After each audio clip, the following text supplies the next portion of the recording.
Welcome back to another episode of Woke Up Worthy. Thank you so much for tuning in this week. This week, we're getting into the nitty-gritty of emotions. Emotions. This is probably one of my most regular topics with my clients in so many different forms. I literally have a whole course section on emotions. Like, it's insane. Obviously, in conjunction with your confidence and self-worth and self-love, having control of those emotions, having a deep understanding of your emotions, your emotional library, your capabilities, your capacity, your limitations, just how you relate to those emotions, what they mean to you, and what you choose to do with them. That was a really long sentence. Is make or break for your confidence and self-worth. So I do have a couple of episodes already on emotions on this podcast. So if you want to learn more than what you're already going to feed your brain with after this episode, then feel free to go through those episodes as well. But my understanding and my advice around emotions is you will never quite master it, because everybody has their own interpretations of emotions. Everyone wants different things with their emotions.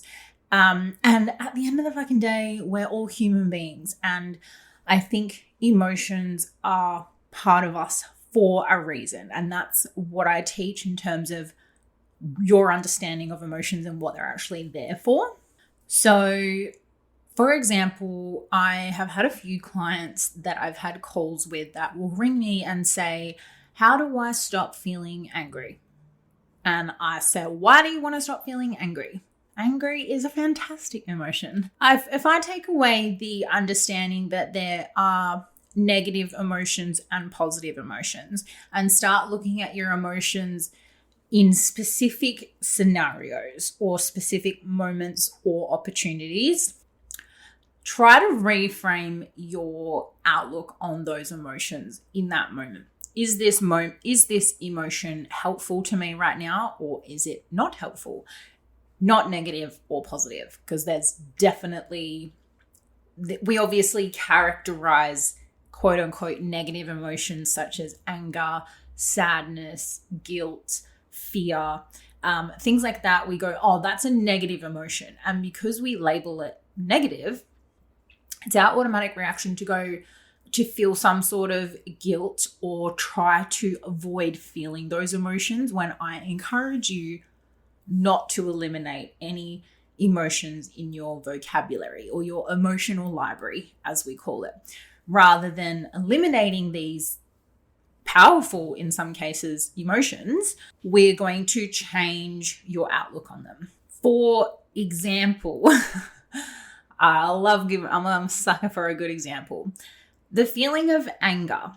Now, I believe that these emotions that we associate with negative, if you look at emotions as a trigger or a warning sign, for example, something happens, you experience something, you're part of a scenario, and you then feel an emotion. So, for example, you find out that your partner has cheated on you. You feel sadness, hurt, anger, disappointment, frustration, and you're sitting here like, oh, they're all negative emotions. Sure, but the reason that those emotions are coming up is they're triggering a response to something that's happened, and it's triggering a response to a values conflict.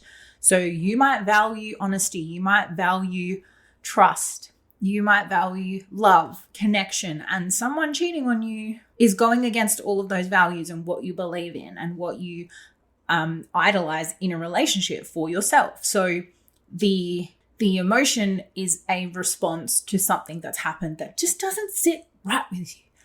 So it can also be used in a powerful sense, right?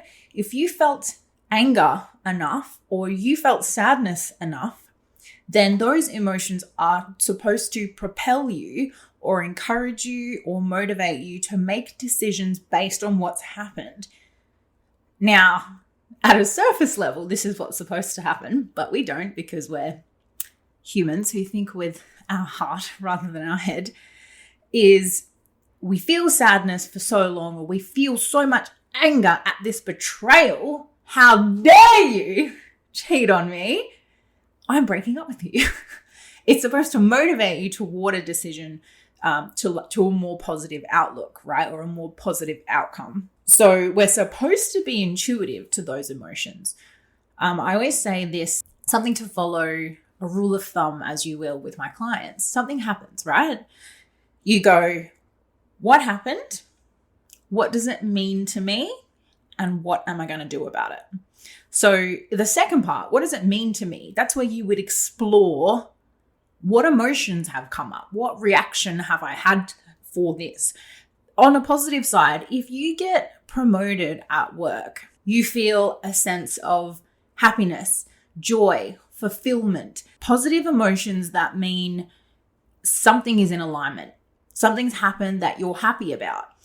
If you got promoted against your will, if you got moved to a different department at your workplace and you notice the emotion that came up was sadness, frustration, anger, something's wrong. Something's wrong. It's a trigger. So to bring it back to the start, when I have clients that say, Jade, I don't want to feel anger anymore. Help me release anger. Well, it's not that you don't want to feel anger. We want to understand what anger means to you at a deeper level, but also, are you allowing your emotions to control you and consume you, or are you controlling them? There's a difference between feeling the emotion, sitting with it. What does it mean to me? What is it trying to tell me? What's it triggering? And then letting it go versus it just completely consuming your whole life. If I were to ask you, can you think of someone that's always happy? Can you think of someone that's always angry? Like their first initial reaction to anything is angry.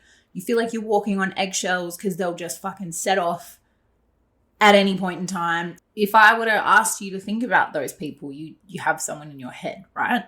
And those people don't have control over their emotions. They don't have an understanding of the emotion being a warning for something, or the emotion being a trigger to do something about their situation, rather than they just allow that emotion to control their life or navigate their life and their decisions.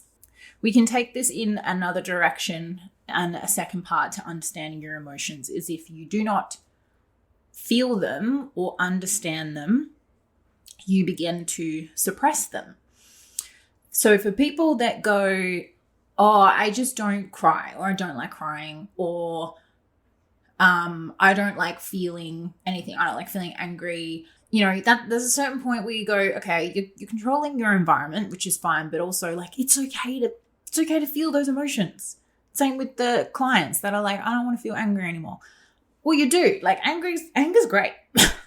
Tell me you haven't had a great exercise training session without a little bit of fucking anger to get you through, okay? It's okay to use these emotions and to feel them. But when we're suppressing them, if you imagine, as a cute little analogy, if you imagine a pot of water on the stove and the water is boiling, right? Starting to boil. Every time you suppress an emotion or don't deal with your emotions in a healthy way, e.g. journaling, talking to a friend, seeking help, dumping your thoughts before you go to bed, voice notes, whatever you need to do to dump those thoughts or to think out those thoughts in your mind and your emotions.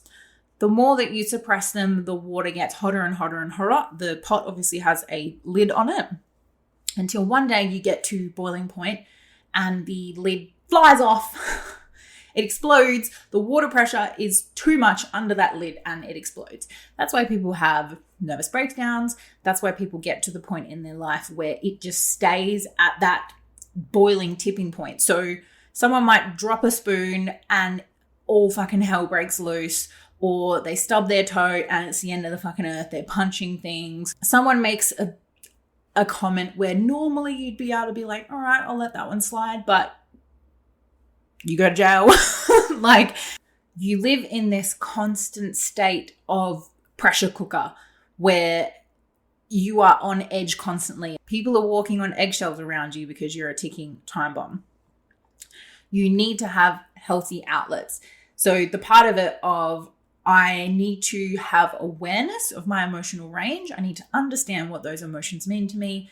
I need to acknowledge that it's okay to feel this spectrum of emotion. There is no such thing as positive or negative, and I don't want to ever feel negative emotions again. It is your emotional library of all emotions that are positive reactions and okay and warranted reactions to something that's happening to you in your life. And then it's having healthy outlets to manage those emotions so that you can feel them as a human being should, and those emotions don't control you or consume you and lead you to boiling point.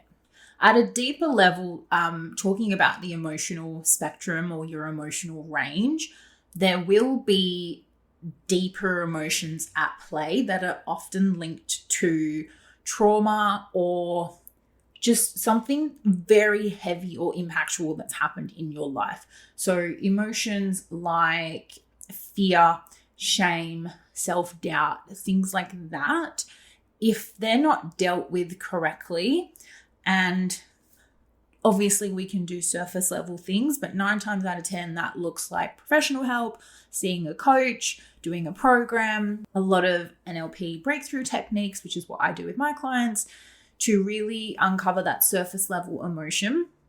If they're not dealt with correctly or managed, or you have awareness of it, you carry that through life at a subconscious level, and that is how you show up in the world. You show up in the world carrying fear, show up in the world carrying shame, you show up in the world carrying guilt. And I guarantee you that a lot of the time we don't know that that's the core emotion that's at play, and it manifests in other ways, such as if you carry a deep fear, it might mean you don't ask for promotions at work. It means you don't put yourself out there. Fear of judgment, fear of failure, things like that. This deep sense of guilt, you'll always be in conflict. If you have a guilt for, how you show up in the workplace versus not having time for your kids, or I feel this guilt for staying in a relationship I shouldn't be, but I can't bring myself to leave. And instead of managing those deep feelings that are obviously from something that's happened a lot earlier, they will show up in your adult life and present as resentment for your partner, present as just unhappiness and unworthiness in relationships because you can't bring yourself to leave. It presents as anger to your kids and resentment to your kids because there's that conflict.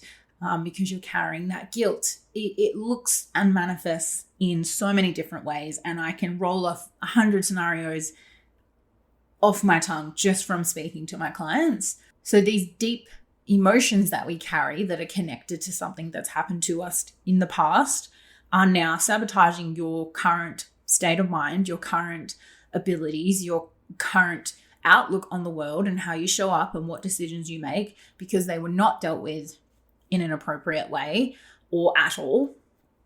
Or even now, if obviously when we're younger, we don't have the opportunities, awareness, or ability to deal with those kind of things. A lot of it is subconscious. But as an adult, if you, the idea is that you recognize problems. We at a surface level have awareness of our behaviors. So if you have awareness of your behaviors, you will understand, if you do the work, that they are connected to limiting beliefs at your core, and they're connected to deeper emotions that are holding you back. If they are not dealt with, can hinder your confidence, your self-worth, and just how you show up in the world. I'll give you a few tips on how to manage your emotions, because it's all well and good we sit here and go, well, yeah, that's what you've been telling me the whole podcast, but how the fuck do I do that?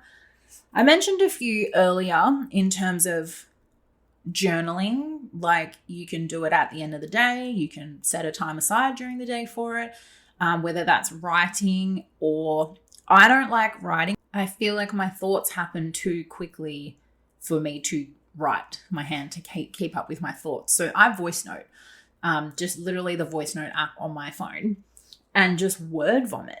You know, I think it takes the pressure off. You remove the cloak, you remove the wall, the ability, as if you were speaking to a friend or professional help, if you just word vomit. And it doesn't have to make sense. You just like, because the thing is, if you're not dumping those thoughts from your mind, it stays in your head and it spirals.